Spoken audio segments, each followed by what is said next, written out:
Mga master, meron tayong nasundan dito na nakamotor na meron nagka-counterflow pero sinasalubong niya.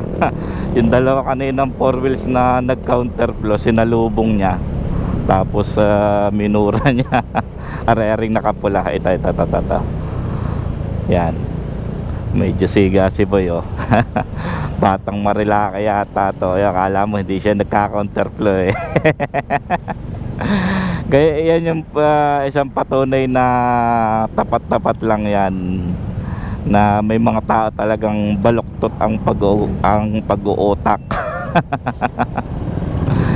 So di na natin nahabulin kasi bara-bara siya eh. Lusot din siya ng lusot eh. Kala mo nung kaninang sinalubong yung naka four wheels eh, hindi gumagawa ng katarantaduhan sa kalsada.